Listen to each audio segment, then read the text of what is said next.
All right, let's dive into the 2025 Oscars. We're going deep, folks, and we've got our trusty sources, IMDb, for the straight facts, the who won what. And then, to get a little global perspective, we've got FilmWeb. So are you ready? Because we're going to unpack it all. The big wins, those show-stopping moments, maybe even, a little bit of controversy. Because what's an award show without a little drama, right? It's like we're getting the best of both worlds, that classic Hollywood insider view with IMDb. And then FilmWeb, it's like, what did the rest of the world think about all this? I love it. Two sides of the same coin. Okay, so first things first. Anora, 5 awards. They swept it. Seriously. Best Picture, obviously. Yeah. But Mikey Madison, Best Actress. That was like her Well, moment. you could tell, right? A real breakout role, the kind of performance that just launches careers. And you know what else is really interesting? The director, Sean Baker. He won Best Director and Best Film Editing, too. Do you think Anora is one of those films where, the director's vision is just so strong that it affects everything? Ooh, that's a good point. His fingerprints are all over it. Not just telling the actors what to do, but shaping the whole feel of the movie. Exactly. Okay, we got to talk performances. Ariana Grande in Wicked. Wow. Powerhouse, right. Totally. And, the film got a ton of nominations, but her performance, everyone was buzzing about it. And then there was Cynthia Erivo and Emilia Perez. That musical number practically brought the house down. Speaking of music, El Mal from Emilia Perez won Best Original Song. I wonder if, maybe, the power of those performances had something to do with that. The emotion of the performance translating into an award for the song. That's a really interesting thought. Would the song have been as powerful on its own without those incredible performances to back it up? It makes you think, right? Sometimes a song can make or break a scene, but in this case, it's like they were perfectly in sync. Oh, and we can't forget Conan O'Brien hosting for the very first time. The king of late night, king of the awkward pause. He definitely brought a different energy to the whole thing. A different vibe, for sure. It wasn't your typical Oscars night. A lot of people had strong opinions about it. I'm curious, what did you think? Refreshing or a little too out there? Ooh, you're putting me on the spot.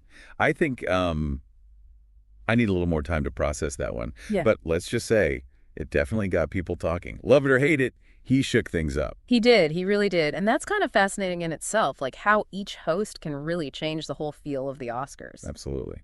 Okay, but before we get too deep into Conan, let's talk about some other notable wins. Adrien Brody, Best Actor for The Brutalist. That movie, it was a critical darling. 3 awards in total. Yeah, it just missed out on Best Picture, though, right? Yep, so close. Zoe Saldana won Best Supporting Actress for Emilia Perez, adding to that film's, impact on the night. And we can't forget I'm Still Here. Directed by Walter Salles, it won Best International Feature Film. It's a Brazilian production, and its win just shows you.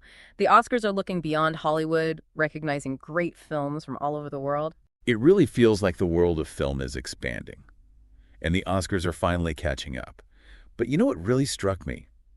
Both Anora and The Brutalist, they deal with some pretty heavy themes, but they've really connected with the Academy. Yeah, that's true. It's interesting how these films about, personal struggles, difficult topics, they resonated with the voters on such a deep level. Yeah, maybe it's a sign that people are looking for more real stories, more stories that dig into the complexities of life. I think you're right. And so that's a question for you listening. Were there any wins that surprised you? What really stuck with you from these awards? We'll be right back to dig into some of the controversies and the overall cultural significance of this year's Oscars. Don't go anywhere. It's going to be good. And we're back. You can't have an award show without a little drama. Those moments where you're like, wait, what just happened? The snubs, the surprises, the debates that just won't quit. Yeah, it's funny how those controversies, they really get people talking about, what we value in film, whose stories are being told, who gets that spotlight. It's not always about negativity, It's about engaging with the choices that are made and having those tough conversations sometimes. Yeah, totally. It's like the Oscars are this cultural mirror, reflecting what's on everyone's minds.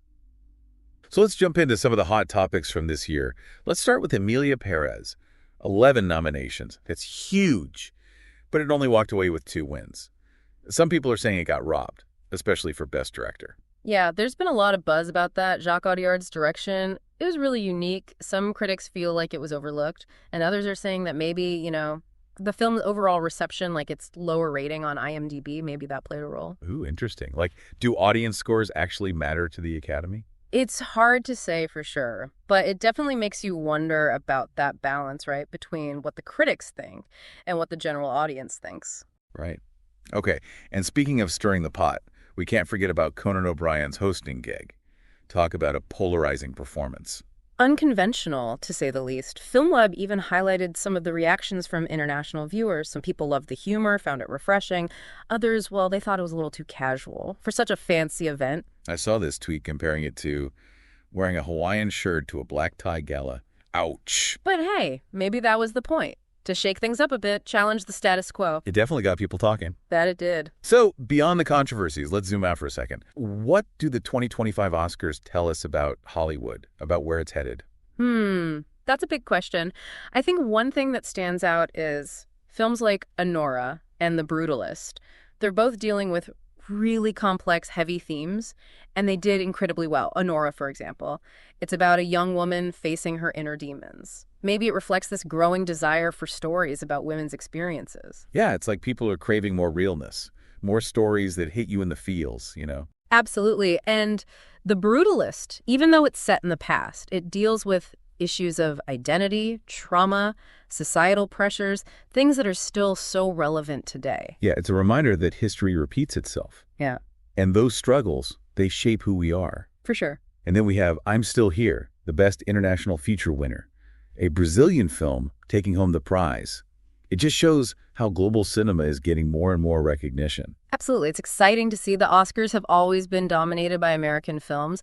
So seeing a film like I'm Still Here win big, it suggests that things are changing, that there's more appreciation for diverse storytelling. Like the world is getting smaller, but in a good way. We're sharing stories and experiences across cultures, and the Oscars are becoming this platform for that global exchange. I love that. Speaking of which, there's always that conversation about representation at the Oscars. Did we see any real progress this year in terms of diversity and inclusion? Well, there were definitely some bright spots. Mikey Madison's Best Actress win, that was huge. Not just for her performance, but because she represents a new wave of talent breaking through those Hollywood barriers. And Zoe Saldana's win for Best Supporting Actress. It adds to the celebration of Latina representation in leading roles. And even though it wasn't a major winner, Nickel Boys brought some important issues to the forefront. The experiences of young Black men in a racially unjust system. It's a reminder that cinema can be a powerful tool for social commentary. Yeah, like holding up a mirror to society and saying, hey, this is happening, let's talk about it. Exactly. But even with those positive steps, there were still some criticisms about the lack of diversity in certain categories. Like Best Director was all male nominees again. That's a valid point. It raises the question, is Hollywood really committed to inclusion? Or are we just seeing a few token gestures? Is it real change or just for show? The million-dollar question, right? Are we witnessing a true shift or just a carefully crafted illusion? And that leads us perfectly into our final segment, where we'll tackle that very question and leave you with something to think about. Stay tuned. Okay, final act of our Oscars deep dive. We've seen the wins, the snubs, even a bit of controversy. So now what? As the dust settles, what does it all mean? What are we taking away from the 2025 Oscars? Well, I think one of the biggest things that jumps out is this idea that Hollywood, or at least the Academy, they seem to be embracing stories that challenge the norm a bit, like reflecting the real world, the messy parts. Anora and The Brutalist, they're perfect examples. They show that people want more depth, more narratives that really explore what it means to be human. It's like we're craving those stories that stay with you long after the credits roll. More substance, less fluff. Exactly. And let's not forget about the power of music. Cynthia Erivo's performance, the win for El Mal, they really showed how music can elevate a film, add those emotional layers. It's like music gives the story a heartbeat. It can make you feel things you didn't even know you could feel. And then, thinking about expanding horizons, I'm Still Here, the Brazilian film-winning Best International Feature. It just shows how global cinema is getting the recognition it deserves. It's amazing, right? It's like the world is our stage now. Yeah. And we get to experience stories from everywhere. I love that. And of course, the conversation about representation at the Oscars, it's ongoing, progress and setbacks. But it's clear that the industry is at least trying to grapple with this need for diversity and inclusion. Like we're at this crossroads, recognizing the need for change, but the path forward, it's not always so clear. Yeah, and that brings us back to that big question. Did the 2025 Oscars mark a real turning point for Hollywood? Or was it just a temporary blip on the radar? It's like we're searching for clues, trying to figure out if this was real change or just, a really good illusion. It's the question we all want answered, right? Revolution or PR campaign? Only time will tell. It's like we got a glimpse of what could be a Hollywood that embraces diversity, authenticity, stories from all over the globe. But whether that vision becomes reality, well, that's up to all of us, I think. The filmmakers, the Academy, and, yeah, even the audience. It takes all of us to push for those stories, to demand more, to shape the future of cinema. So keep watching, keep those conversations going, and keep pushing for those voices that deserve to be heard. Thanks for joining us on this deep dive into the 2025 Oscars. It's been a blast exploring these moments with you. It really